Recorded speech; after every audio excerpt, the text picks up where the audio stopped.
자, 이번 시간에는 Q라는 자료 구조에 대해서 알아보도록 하겠습니다.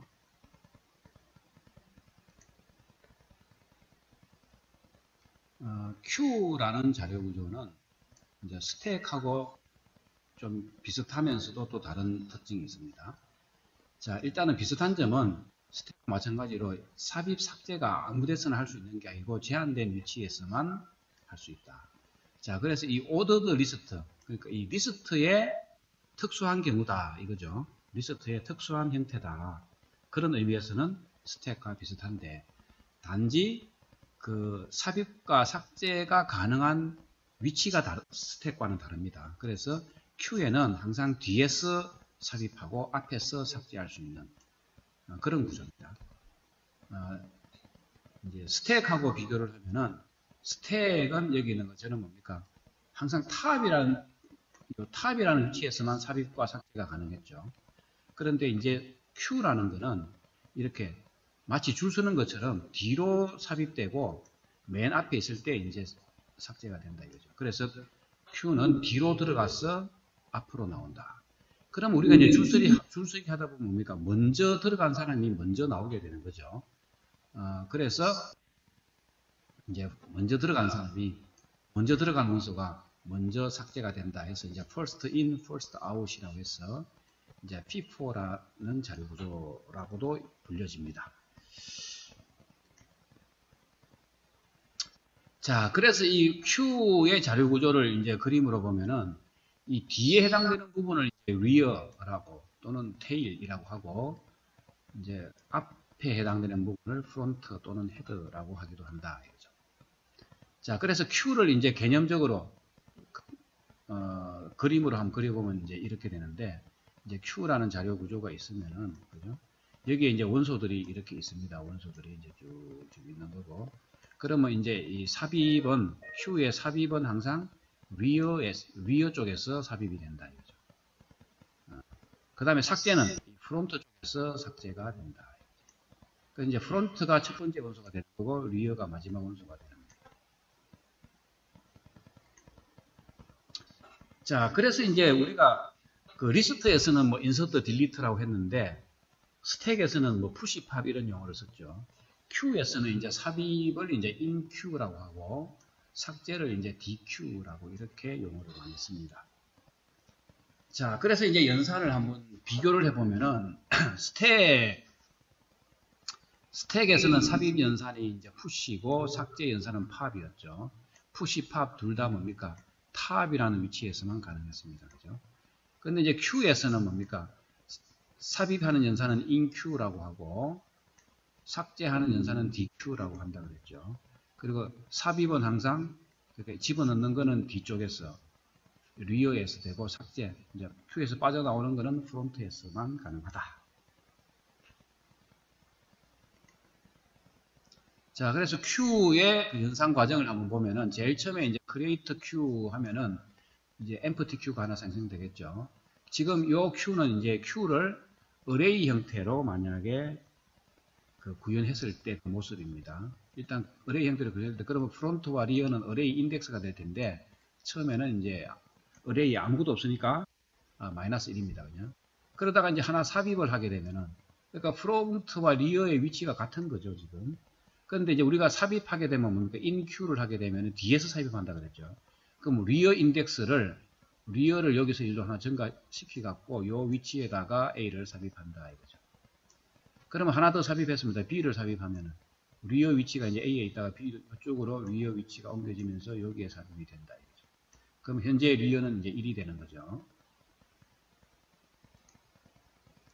자, 그러다가 이제 하나를 삭제해 버립니다. 하나를 삭제하면 이제 프론트에서 삭제하는 거죠. 원래 프론트는 이제 인덱스 값이 마이너스 1이었는데 하나 증가시키 갖고 여기서 그러면 프론트가 0이 되죠. 요 위치에 있는 요 놈을 이제 삭제해 버린다. 삭제하고 나면은 이제 이렇게 비게 되겠죠. 자, 이 상태에서 이제 C를 하나 삽입을 했습니다. 그러면 이제 지금 현재 리어 위치가 여기인데 리어 위치를 하나 증가시키 갖고 여기에 C라는 거를 삽입을 하면 되죠. 자, 그리고 또 삭제를 하면 이제 현재 프론트 위치가 여기였는데 이걸 하나 증가시키죠. 증가시키 갖고 요 프론트에 위치해 있는 요 놈을 삭제를 한다. 이렇게 되겠죠.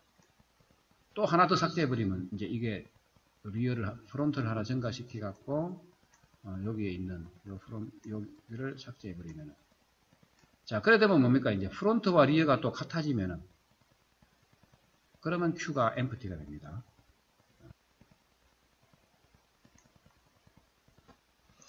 자, 그래서 이제 Q를 그러면 이제 이 Q라는 거를 어떤 자료 구조를 통해서 이용할 수 있느냐 하면, 또 보면은 어레이 아니면 링크드 리스트겠죠. 이제 먼저 어레이, 그러니까 순차 자료 구조를 에 해당되는 어레이를 이용해서 이제 구현을 한 게 이제 두 가지가 나옵니다. 이제 선형 Q와 원형 Q가 나오는데, 이제 리니어 Q, 이 선형 Q부터 보겠습니다. 이 선형 Q는 이제 1차원 배열을 이용하는 거죠. 그러면 Q의 사이즈는 이제 배열의 사이즈가 되겠고, 그러면 이제 프론트는 조금 전에 봤던 것처럼 뭡니까? 첫 번째 원소가, Q의 첫 번째 원소가 저장된 인덱스가 프론트가 된다 이거죠. 리어는 마지막 원소가 저장된 인덱스가 된다. 그러면 이제 초기 상태는 프론트 어레이에 아무것도 없으니까 프론트와 리어가 다 마이너스 1입니다. 그러다가 이제 삽입하면 리어가 증가하고 삭제하면 프론트가 증가하고 막 하다가 그러면 삽입 삭제하다 보면 또 Q가 빌 수도 있죠. 그 공백 상태는 프론트와 리어가 같은 상태. 그러다가 이제 리어가 저 어레이 마지막 원소까지 가버리면 뭡니까? 배열의 마지막 인덱스까지 가면은 Q가 꽉 차게 되겠죠. 이제 그렇게 됩니다.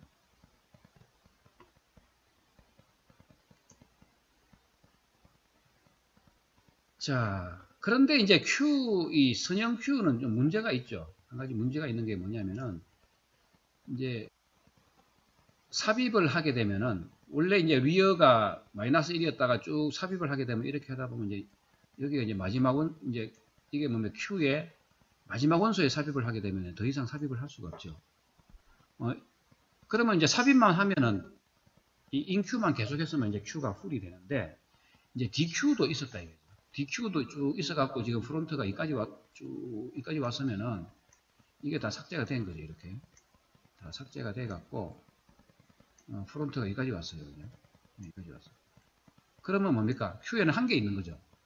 그러니까 사실은 앞에 많이 비어 있는데도 불구하고 이제 리어가 끝까지 왔기 때문에 더 이상 인Q를 삽입을 못하고 마치 Q가 풀인 것처럼 인식이 된다. 그러면 이거는 스토리지 낭비죠. 그래서 이제 리니어 Q는 이런 문제가 있다. 그럼 이 문제를 해결하려면은 이걸 갖다가 그대로 이렇게 평행 이동을 시킵니다. 이쪽으로 이렇게. 여기 있던 거를 프론트와 리어 값을, 원소가 지금 한 개밖에 없으니까 이걸 이놈이 이제 맨 앞으로 가도록 이렇게 이제 이동을 시켜버리면은 리어가 여기가 되고 프론트는 마이너스 1이 되게. 이제 이렇게 하면 되는데, 이러면 이제 뭡니까? 리어가 이제 이렇게 맨 끝까지 가게 되면 그때마다 또 이렇게 앞으로 이동을 시켜야 되니까 이 이동 연산이 너무 빈번하게 일어나니까 뭡니까? 좀 비효율적이 된다. 오버헤드가 생긴다. 그래서 별로 어레이를 이용하는 방법 중에 선형 Q는 별로 좋은 방법이 아니구나. 그래서 이제 어레이를 이용한 Q를 구현하는 방법에는 이제 서큘러 Q, 이 원형 Q를 갖다가 많이 씁니다. 자, 원형 Q는 어떻게 하냐면 이 Q를 갖다가 1차원 배열로 하긴 하는데, 마치 이 개념적으로 보면, 논리적으로 보면은 이렇게 어레이가 이제 0부터 이렇게 쭉 인덱스가 이렇게 가죠. 그러면 마지막 인덱스는 n-1입니다. 그럼 n-1 다음에는 바로 0으로 이렇게 연결이 되도록 개념적으로는 이렇게. 그래서 만약에 데이터가 이렇게 이제 삽입을 여기까지 왔다 이거죠. 그러면 이제 선형표에서는 더 이상 삽입이 안 되고 풀인 것처럼 되는데, 그게 아니고 그 다음에는 여기다가 그냥 삽입하다 이거죠. 이렇게 이제 서큘러 형태로 이제 그렇게 만들어 놓은 게 원형 Q가 되겠습니다. 자, 그러면 이제 이 Q의 인덱스가 0부터 n-1까지 이제 뱅뱅 돌게 되니까 이 초기 상태를 이제 마이너스를 줄 수가 없어요. 그래서 이제 Q의 초기 공백 상태를 이제 프론트와 리어가 0인 상태, 여기에 둘 다 요 값일 때 이제 우리가 공백 상태로 하겠다. 자, 그러면 뭡니까? 이 상태에서 이제 만약에 원소를 삽입하면 여기부터 삽입이 되겠죠. 여기부터 삽입이 되는데 여기 삽입이 되죠. 그러다가 이제 마지막에 또 여기 삽입되고 이제 여기까지 쫙 오는 거죠. 이런 식으로 이제 원소가 이제 삽입이 되겠다.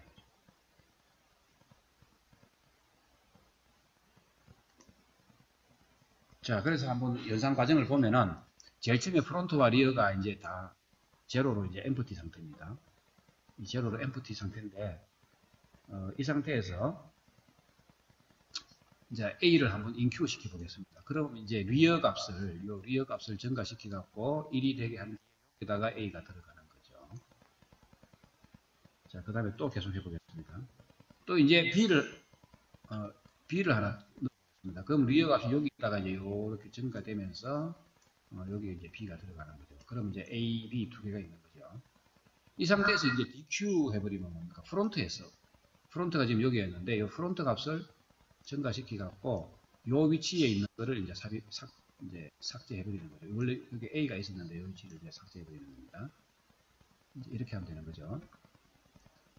자, 그 다음에 또 이제 C가 들어갑니다. 그죠? 그러면 이제 리어를 또 하나 증가시키는 거죠. 원래 2에 있던 게 이제 리어가 이제 이렇게 3이 되면서 여기에 C가 들어가는 거죠. 또 D를 넣으면 또 하나 증가시켜 갖고 이제 D가 여기 들어가는 거죠. 자, 그래서 이제 이렇게 되는 거죠. 자, 그러면 이제 다음으로 넘어가기 전에 한 가지, 만약에 이 상태에서 또 하나를 더 삽입시킨다고 가정해 봅시다. 2를 갖다가 뭔가 2를 하나 더 인큐를 시킨다. 그러면 리어를 증가시키면서 2를 여기다 넣어버리면 그러면서 이제 여기가 리어가 되죠.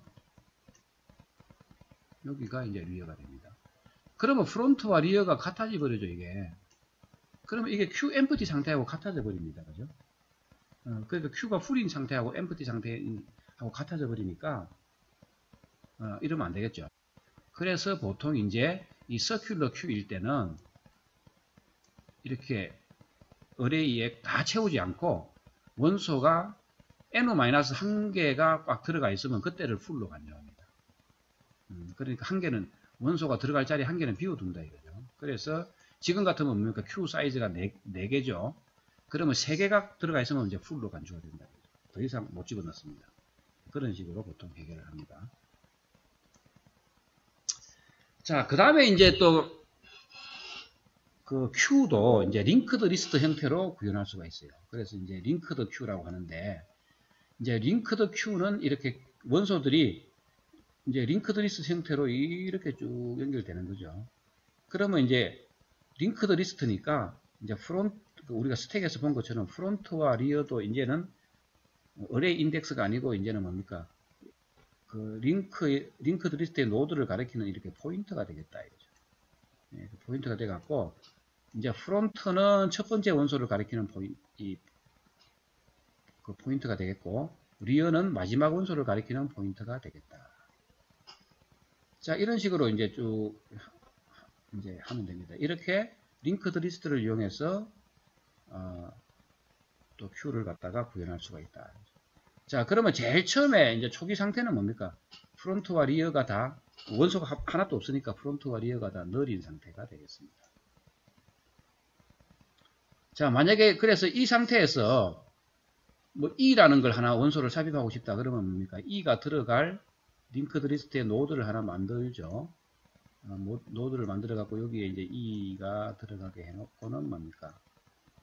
요 리어가 이제 더 이상 이걸 가리키는 게 아니라 이걸 가리키면 되죠. 그러면서 링크드 리스트니까 그러면 이제는 이게 마지막 원소가 아니고 이게 마지막 원소죠. 그럼 요 이전 원소는 다음 원소를 포인팅 해야 되니까 이렇게 이제 요 링크 필드에다가 노드 E의 주소를 넣어주면 되죠. 그리고 여기서 이제 요게 마지막 원소니까 여기에 너를 넣어주면 되겠다. 그러다가 이제 한 개를 삭제하고 싶다 이거죠. 그러면 프론트에서만 삭제가 가능하죠. 그러면 요거 이제 A라는 노드를 삭제해버리면 뭡니까? 프론트는 이제는 이게 더 이상 첫 번째 원소가 아니죠. 첫 번째 원소는 이제 B가 되죠. 그러니까 이제 프론트가 이번에는 이제 B를 가리키게. 이렇게 되면은 이제 삽입 삭제 연산이 가능하죠. 그런 식으로 링크드 큐가 동작을 합니다. 자, 그러면 이 Q라는 거는 또 어디에 많이 응용되느냐? 자, 이제 오퍼레이팅 시스템, 지금 이제 우리 수업 듣는 오퍼레이팅 시스템에서 많이 사용이 됩니다. 그래서 이제 잡 Q라고 하는데, 이제 오퍼레이팅 시스템의 그 프로세스 스케줄링 또는 잡 스케줄링이라는 부분이 있는데 거기서 많이 사용이 된다. 그 외에도 사실은 오퍼레이팅 시스템의 그 OS 커널 안에 보면은 굉장히 Q가 많아요. Q가 많은데 대표적인 게 지금 이 잡 스케줄링이다. 그래서 이제 이 잡 스케줄링 Q를 보면은 CPU, 이제 운영체제에서는 이제 예를 들어 CPU가 이렇게 하나가 있습니다. 요즘 같은 거는 멀티코어에서 여러 개가 있겠죠. 뭐 어쨌든 한 개가 있다고 가정을 해봅시다. 싱글코어 CPU라고 가정을 하고, 그러면 CPU는 하나인데 이제 실행해야 될 프로그램은 여러 개가 있을 수 있죠. 예를 들면 지금 뭡니까? 제 컴퓨터에도 보면 파워포인트 프레젠테이션이 실행되고 있고, 또 뭐 지금 제 강의를 갖다가 동영상 녹화하느라고 반디캠도 실행되고 있죠, 지금. 또 뭡니까? 뭐 이메일이 뭐 들어올 수도 있고, 여러 프로그램이 이제 번갈아 가면서 실행이 될 수가 있어요. 그러면은 이제 이 실행 중인 프로그램이 실행 중인 상태를 우리가 이제 프로세스라고 해요. 프로세스. 여기는 잘못됐습니다. 여기 이제 프로세스입니다. 이렇게. 예. 그러면 이 프로세스들이 그죠? 한꺼번에 동시에 다 실행될 수는 없어요. 그러면 CPU는 굉장히 빠른 그 장치죠. 그죠? 그러다 보니까 여러 개의 프로그램을 CPU가 시간을 쪼개 갖고 이제 타임 쉐어링이라고 하죠. 그래서 시간을 쪼개 갖고 번갈아 가면서 막 실행을 시켜줘요. 그러다 보면 이 프로세스에 해당되는 그 정보들이 이렇게 CPU를 할당받기 위해서 요 레디큐라는 데서 이렇게 대기를 하고 있습니다. 그래서 여기서 요게 이제 스케줄링 큐가 돼요. 스케줄링 큐, 그래서 이제 그 CPU 스케줄링 또는 프로세서 스케줄링이라고 하는데 거기서 운영체제에서 사용이 된다 이거죠. 또 이제 우리가 이제 프린터 버퍼 큐라고 하죠. 이제 프린터로 내가 막 여러 개를 막 출력을 시키면 뭡니까? 그것도 순서대로 출력이 되죠. 그러면 이제 여러분들이 뭐 프린터 막 여러 개 해놓고 프린터 상태 보기 이런 거 하면 여러 개가 쭉 대기 중이죠. 그것도 사실은 이제 프린터에서 큐를 만들어 갖고 그 큐에다가 딱 대기를 시켜 놓고 먼저 프린트 한 게 다 출력되면 다음 프린트 한 게 이제 또 출력이 되게 그렇게 조절을 한다 이거죠. 또 이제 뭡니까? 네트워크 시뮬레이션 같은 데서 큐잉 시스템이라는 게 있죠. 그래서 이제 그런 큐잉 이론이라고 하는 이런 데서도 실제로 사용되는 큐가 지금 우리가 자료구조에서 배우는 큐하고 같은 개념이다. 자, 큐에 대해서 이제 여기까지 강의를 하도록 하겠습니다.